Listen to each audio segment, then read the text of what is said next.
દેશની દીકરીઓને, મારા સમાજની દીકરીઓને, મારા ભારત વર્ષની દીકરીઓને તમારો ભાઈ પગે લાગીને કહે કે આ જે વિદાયનો જે પ્રસંગ એ તો ભાગશાળી દીકરી હોય એને મળે. બાકી જેણે જેણે કીધું કે હવે અમે જુવાન થઈ ગયા છીએ, અમારે અમારા નિર્ણય અમારી સાથે લેવા જોવે, એ કોઈ દી સુખી નથી થયા. જેણે લખવું અહીંયા લખી લેજો. જે માવતરના કીધા વગર જેણે ડગલા માંડ્યા છે, તમે નાના હતા નાલી લઈને તમે ભણો છો ત્યાં સુધી તમારા માટે દાડિયું કરવી પડી છે, પણ તમને મોડું કપડું નથી એને પસંદ કર્યું. તો તમારી માટે તમારો જીવન સાથી માવતર નબળો પસંદ કરી કેમ કે ભલા માણા કલ્પના તો કરો. અને જેને જેના માવતર ઉપર ભરોસો ન હોય અને એ જ્યારે એવા કહેવાય કે નબળા ડગલા ભરે છે, એના માટેની જિંદગીમાં કોઈ દી બાપ વિદાય દેતો હોય એ જિંદગીનો પ્રસંગ એને જીવનમાં ન મળે. એક ઘરે સારા દિવસો દેખાય ને શ્રીમતનો પ્રસંગ આવે ત્યારે દીકરી આમ નેજા માંડી માંડીને રાહ જોતી હોય કે હમણાં મારા પિયરિયા આવશે. એ ભાગીનગી હોય અને એ ભાગમાં ન આવે. અને જ્યારે એના કુટુંબમાં કોઈ પણ પ્રસંગ હોય, એ દેરાણી જેઠાણીના મામેરિયા આવ્યા હોય અને ત્રીજો પ્રસંગ આવે, અતિ પવિત્ર પ્રસંગ દીકરી માટે કે મામેરાનો અવસર, એ મામેરાની રાહ જોવી અને બાપ જેવો હોય એવડું નાનું મામેરાને ટાણે આવીને ઊભો રહે ત્યારે માંડવામાં જે મોહાળિયા રૂડા લાગે, એ અવસર એ ભાગશાળી દીકરી હોય એને મળવાનો હોય. મારા બાપ, મારો કહેવાનો અર્થ એ છે કારણ કે દીકરી ઉપર આધાર છે આખા રાષ્ટ્રનો. એક ઉત્તમ સંસ્કાર હશે અને એના કોઠામાં જે દીકરો પાકશે ને, કારણ કે ગુરુ બે જ છે, એક માં અને બીજો સદગુરુ. પ્રથમ ગુરુ હોય તો માં છે. બાપુજી ગમે એટલી કોથળીઓ પીએ મેળ તમ તારે ક્યાંય સમાજ બગડી નહીં જાય. પણ આ દેશની માં બેઠી હશે ને જીજાબાઈ જેવી, તો હજી આ દેશને શિવાજી મળશે. માં બેઠી છે દેવકી જેવી, તો ફરીવાર કૃષ્ણ મળશે. માં બેઠી હશે કૌશલ્યા જેવી, તો ફરીવાર આ ધરતીને રામ મળશે. અને આ તમે માવુએ કેવા પુણ્ય કર્યા હશે કે તમારા સંતાનો આજે તમારી નજર સામે ભાગવતની અંદર આવી રૂડું કાર્ય કરી રહ્યા છે. એટલે ગુરુ બે જ છે, એક માં અને પછી સદગુરુ. પણ માં પ્રથમ છે એનું કારણ એ કહું, માં છે એ કુખથી જ્ઞાન આપે અને સદગુરુ મુખથી જ્ઞાન આપે. એટલે આખો આધાર મારા દેશની માં પાસે છે. પણ માં બન્યું એવું, આ દીકરી હાહરે જતી હતી ને તે આખું ગામ રડતું હતું. બોલો, બેનું રડે, માસીની દીકરીઓ રડે, માસી રડે, નાની રડે, ગઢામાં રડે, બધા રડે. આ મૂળ મુદ્દો નહોતો રડતો. બોલો, એ ઊભો વાહડો એવનામાં હાલ્યો જતો હતો. અને એના બાપાની બાજુમાં નીકળતે પપ્પાએ રડવા મળ્યા. હું કે પપ્પા તમે રડો માં નહીં, મને રડાઈ જશે તો મારો મેકઅપ ઉતરી જશે. લે તારા મેકઅપ ને નાંગણી કરડે. એ આમણામ ગાડીએ પોગી ગયો જગદીશભાઈ, ગાડીએ પહોંચી ગયા. હવે તો બાવડા પકડીને જાય ને હાલ્યા જતા. ગાડીએ પહોંચી ગયા, લાલ મોટર આવી, ગુલાબી ગજરો લાવી, મારા ભાભી સાસરિયા કાળો કેર છે. દરવાજો ખોલી નાખ્યો અને વરરાજો જ આ ગાડીમાં બેસવા ગયો. પણ વરરાજાને વિચાર આવ્યો કે આરું આખું ઘર એનું રડે ને આ મૂળ મુદ્દો રડતો નથી, આમાં કરુણા નામની સર્કિટ જ પરમાત્માએ ફિટ નહીં કરી હોય. હવે શિવરંજની માલી બહાર આવી, વિદાય પ્રસંગ આવે ત્યાં શિવરંજની વગાડ લે, એમાં શિવરંજની માં વાત કરી.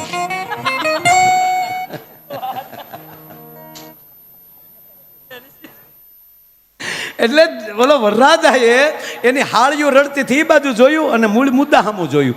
અને જ્યાં એને હાળીઓ સામું જોયું ત્યાં કન્યાનું ધ્યાન ગયું. એ ધ્યાન ગયું ને, અને જે કન્યા ખીજાણી વરરાજાને ઝોટો માર્યો કે ન્યા હું જોવો છો, તમારા ડોળામાં હક નથી લાગતું, તમે ગાડીમાં બેહો ને. એમ કરીને બે હાથે પકડીને બાવડાનો ઝટકો માર્યો ને, પહેલી વાર જેમ માએ ખોયામાં નાખ્યો તો એમ ગાડીની સીટમાં ગયો ભોંક દે. વરરાજાને જે ઝટકો લાગ્યો, ઓય બાપા. કન્યા પાછી ફર્યો મીરાભાઈ, કન્યા પાછી ફરીને મળી એની ગઢા માને એના નાની માને બધાને ગગલાવા કે રોવા હું બેઠ્યું છો, ભૂંડિયું લાગો છો, હું અહીંયા સોટ્યું છો, હું પહેલી વાર હારે જાઉં છું. પછી બધાને ખબર પડી કે એટલે રડતા હતા ને કહેતા હતા કે હવે મારી માં રહેજે. પણ મારો કહેવાનો અર્થ એ છે, ગર્ભ સંસ્કાર છે, 16 સંસ્કાર આપણે બધાને નથી મળવાના. જીવનના 16 સંસ્કાર છે, પણ મારી માવું અમુક સંસ્કાર આપણને ન મળે. દાખલા તરીકે મને યજ્ઞોપવિત સંસ્કાર નથી લીધા. યજ્ઞ કરું ત્યારે લઉં છું, પણ કાયમી નથી લીધા. અમુક છે એને સમાધિ મળે છે અને અગ્નિ સંસ્કાર નહીં મળે. 16 સંસ્કાર બધાને નહીં મળે, પણ જીવ માત્રને ગર્ભ સંસ્કાર તો મળે ને. એ ગર્ભ સંસ્કાર બીજે ક્યાંયથી નહીં મળે. એ મારી માં જ આપી શકશે, બીજું કોઈ નહીં આપી શકે. આવાહન કરજો એ દીકરીને બાજુમાં બેસાડીને કે અમારી ઘરે ઉત્તમ આત્મા આવે. કર્યા વગર છૂટકો નથી સાહેબ. 5-10 વર્ષ છે આપણા હાથમાં ધર્મને બચાવવા માટે. જો તમારા ઘરે ઘરે ઝાલર ન વાગી, કારણ કે 2026 વર્ષ પહેલા એક પણ ધર્મ નહોતો ભારત કે નહીં પૃથ્વીના ખંડ ઉપર, કેવલ સનાતન. અને ન્યાલે આપણે ઈસુને બારા કાઢ્યા, ક્રિશ્ચન ધર્મ આવ્યો છે. તો કૃષ્ણનો ગીતાનો ઉતારો જ. આજે એના 122 રાષ્ટ્ર છે. 2026 વર્ષમાંથી જે કોટો કાઢ્યો, આજે એના 122 રાષ્ટ્ર છે. એ પછી બુદ્ધ આવ્યા, આજે એના 7 દેશ છે. એ પછી ઇસ્લામ ધર્મ આવ્યો, આજે એના 44 દેશ છે. અને જે પૃથ્વી ઉપર બીજું કોઈ નહોતું, આજે નથી. કેટલોક સમય તમે ભાગલા પાડીને જીવશો સાહેબ. કેટલા સમય તમે, હું આયર છું, હું દરબાર છું, હું રાજપૂત છું, હું ફલાણો છું, હું ઢીકણો છું, ક્યાં સુધી કરશો? માટે પગે લાગીને કહું કે આ કથા સાંભળ્યા પછી મહેરબાની કરી આ જેટલા ગામના ભાઈઓ આવ્યા છો એને માયો પગે લાગીને કહે તમારા ગામમાં સમરસતા લાવજો. તમારા ગામમાં સરપંચની ચૂંટણી ન લાવતા. લેવા દેવા વગરના મોઢાને બગાડશો નહીં. જિંદગી મળી છે, માણસના પેટના થયા છે એ ભલા માણા. અને કૃષ્ણ જેવો દેવ આ બાજુમાં સોમનાથ જેવો દાદો બેઠો છે, જે વિશ્વ જેના દર્શન કરવા ઝંખે છે. એને બદલે એક બાજુ દ્વારકાધીશ ને એક બાજુ સ્વામીઓનાથ, એની ધજાના ફડાકાની વચ્ચે આ ધૂળમાં આળોટીને મોટું થવું એ નાની માના ખેલ નથી સાહેબ. આ પરમાત્માની કૃપા કહેવાય. આ જીવન એળે ન વયું જાય. આવી ભાગવત કથાઓ એળે ન વહી જાય. આવા ડોમ નાખીને આવા ખર્ચા કરીએ છીએ એ એળે ન વયા જાય. માટે એકતા રાખજો, પ્રેમ રાખજો, અને આવો પ્રેમનો સાગર. બાકી હમણાં એક હોસ્પિટલમાં બાળક જન્મો ને જગદીશભાઈ, તે જન્મતા વેદ બોલ્યો. મેં કીધું ને જે વસ્તુ જ્યારે હારી લાગતી ત્યારે લાગે. જન્મતા જ બોલ્યો તો ભલે બોલ્યો. આમ જે ડોક્ટર આમ સાફ કરતા હતા, ધબો મારીને રડાવવા હાટું, અને છે ને વાહામાં ઘડીકામાં આમ ઠપકારે, કફ હોય ને નીકળી જાય. અને જ્યાં સુધી રડે નહીં ને ત્યાં સુધી ઘડીક મહેનત કરે. આ તો આટી મારીને છોકરું નાનું હો, આટી મારીને ડોક્ટરના હાથમાં બેસી ગયું. ડોક્ટરને આશ્ચર્ય થયો, ક્યાં બાત હે. એટલે મૂળ તો હું ધબધબાવ્યો ને એમાં ખીજાઈ ગયું. આવતા વેદ ખીજાણું અને સીધો ડોક્ટર સામો બોલ્યો, ઝુકેગા નહીં છાલા. પુષ્પનો ડાયલોગ બોલ્યો. ત્યાં તો ડોક્ટરના હાથમાં મુકાઈ ગયો. પણ મારો દીકરો મીંદડી જેવો ગાડલામાં સીધો પડ્યો. નર્સ બેન તેડવા ગઈ તા નર્સ સામું કે બ્રાન્ડ હે બ્રાન્ડ. આખી હોસ્પિટલ ગોથું ખાઈ ગઈ સાહેબ. વિચારમાં પડી ગયા, સંશોધનમાં ચડી ગયા કે જન્મતા આવે બોલે નહીં. બોલ્યો તો ભલે બોલ્યો, પણ સીધો પુષ્પાનો ડાયલોગ કેમ બોલ્યો? એ સંશોધન કર્યું ને ત્યારે જાણવા મળ્યું કે છોકરો પેટમાં હતો ને તેથી એની માએ 45 વાર પુષ્પા જોયું. એ જ બોલે ને, બીજું શું બોલે? માટે પેટમાં પોઢીને હા ભળેલી શિવે રામ લક્ષ્મણની વાત.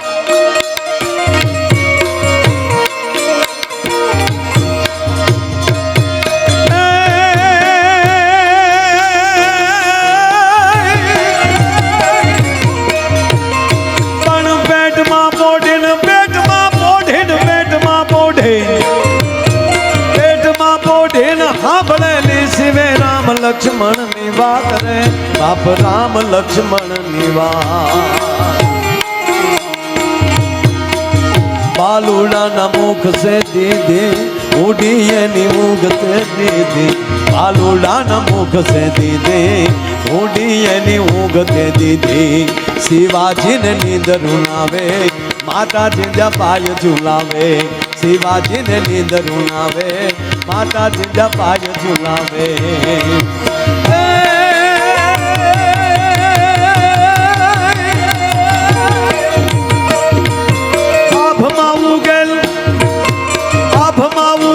ચાંદલો ને જીજાબાઈ ને ગાયવા બાળ રે જીજાબાઈ ને ગાયવા બાળ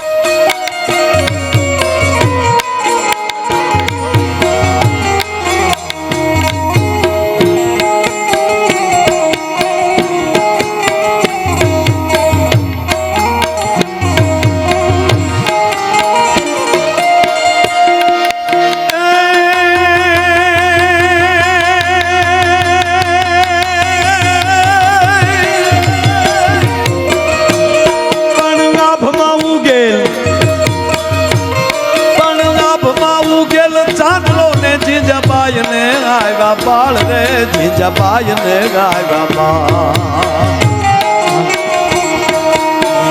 બાલુડાની માત હી ચોલે નાના નાના ડુંગરા ડોલે શિવાજીને નીંદર ઉનાવે માતા જીજાબાઈ ઝુલાવે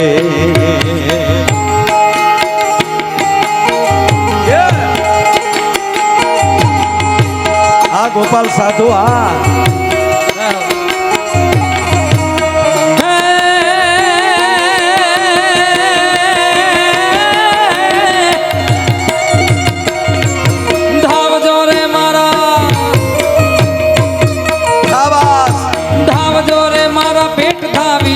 ખૂબ ધ્રુપીને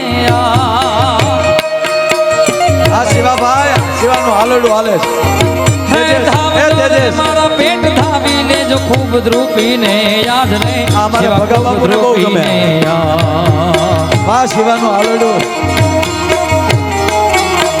રેસે નહીં રણ ખેલુડા ખાવા મોટી ધાણની વેડા રેસે નહીં રણ ખેલુડા ખાવા મોટી ધાનની વેળા શિવાજીને નીંદરું નાવે માતાજી જબાઈ ઝુલાવે શિવાજીને નીંદરું નાવે માતાજી જબાઈ ઝુલાવે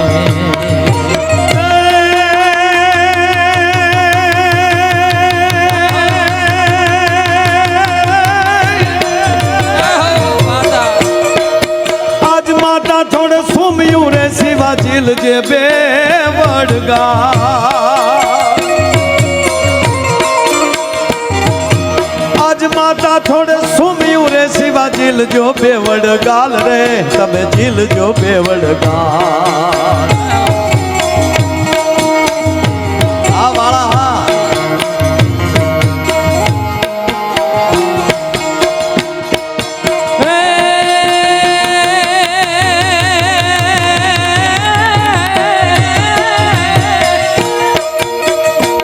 હેજી ઘૂઘરા ધામણી પોપટ લાકડી ફેરવી લે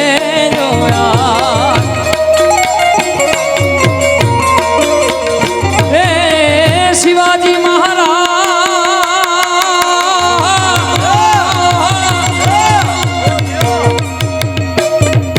ઘૂઘરા ધામણી પોપટ લાકડી ફેરવી લેજો યાદ રે શિવા ફેરવી લેજો યાદ હાથે રે મામી રાતી બંગોળ ભવાની તેદી તારે હાથે રે મામી રાતી બંગોળ ભવાની શિવાજીને નીંદ રૂનાવે માતાજી જબાઈ ઝુલાવે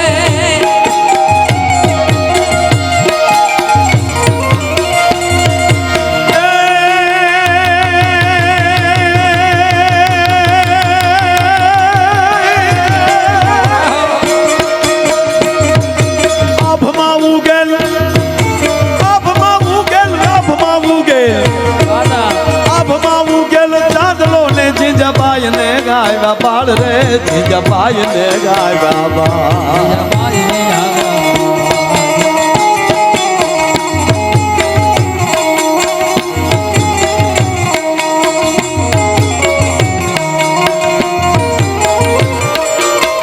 એકવાર આ જગમાલભાઈ ને તાળીઓથી વધાવો હા વાળા આવો મેદાનમાં આવો પણ રે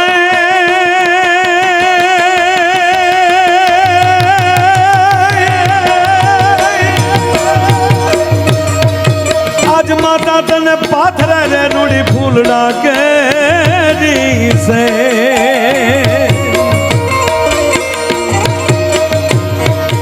આજ માતા તને પાથરે રે રૂડી ફૂલડા કેરી સેજ રે કેરી છે કાલે તારી વીર પથારે પાથર છે વિષ ભુજાળી કાલે તારી વીર પથારે પાથર છે વિષ ભુજાળી ધાણા નાણ નાણ ધાણા નાણ નાણ ધાણા નાણ નાણ ધાણા નાણ નાણ ધાણા નાણ ડુંગરા ડોલે શિવાજીને નીંદરું નાવે શિવાજીને નીંદરું નાવે માતાજી જપાય ઝુલાવે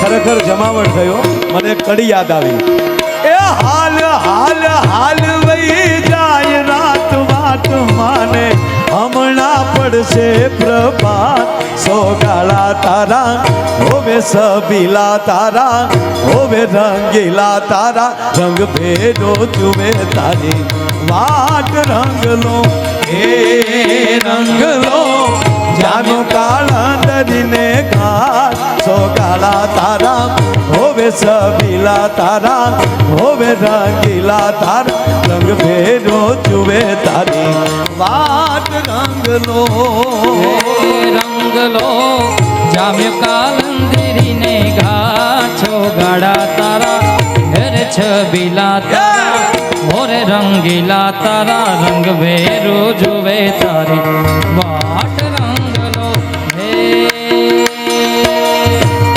હે રંગ રસિયા તારો રાહડો ભાળી હે ગામને સેવાડે બેઠા બેઠા બેઠા હે રંગ રસિયા તારો રાહડો ભાળી હે ગામને સેવાડે બેઠા એવો લીગો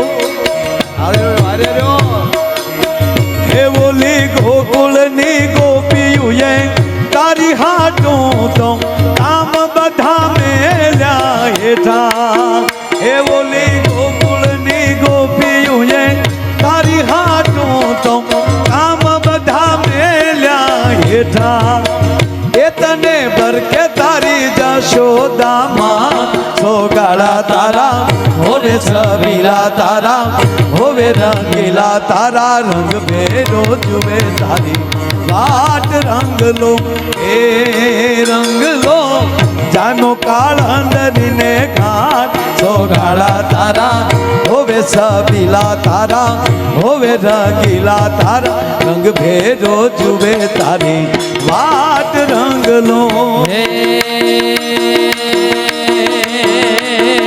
મણિયારો તે હલો હલો મણિયારો તે હલો હલો થઈ વિયો રે જોને મણિયારો તે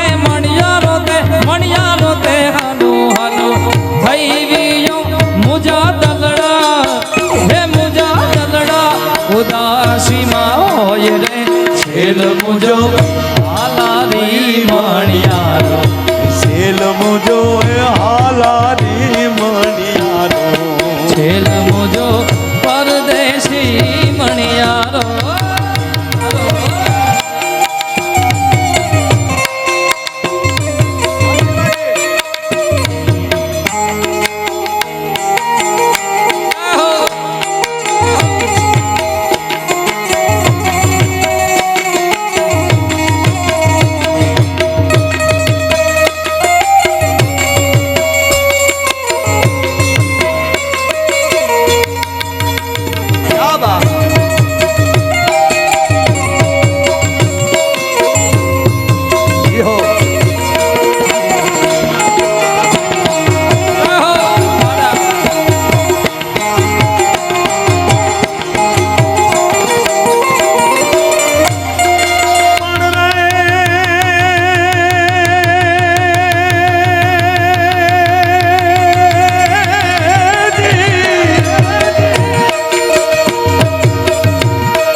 રે મારા કેહરી રે તારું હિંદવાણું જુબેવા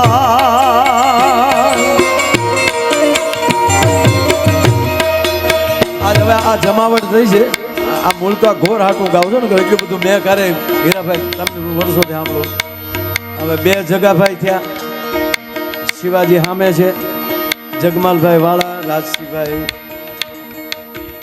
હીરાભાઈ આ અમારા ભગા બાપુનો લાડકવાયો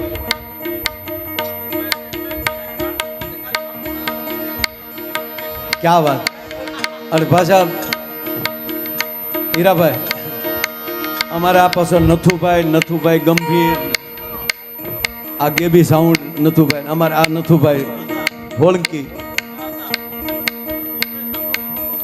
અરે ના જગદીશભાઈ જેવો નીડર માણસ મેં પત્રકારત્વમાં નથી જોયા સાહેબ એને હું ખૂબ ખૂબ ધન્યવાદ આપું છું હા રાષ્ટ્રને હાથો રસ્તો આવે ભાઈ જરૂરી છે એટલે જગદીશભાઈ માટે પણ હું હંમેશા હું તો જ્યારે રાજકોટ જાઉં ત્યારે પણ થોડી વાર એની પાસે બેસતો હોઉં છું અને જગમાલભાઈ વાળા પરિવાર કહો અહીંયા હીરાભાઈની ઉપસ્થિતિ છે અમારા નથુભાઈ સોલંકી એ અમારી પાસે આમ નજીકના નવા વેવાય એ થયા છે હમણાં હા એટલે આ બધો ઘરનો ડાયરો છે અને અહીંયા જે આવે છે એ બધું પાછું કન્યા છાત્રાલયમાં જવાનું છે એટલે હું ઘડીક અમથો બળ કરું છું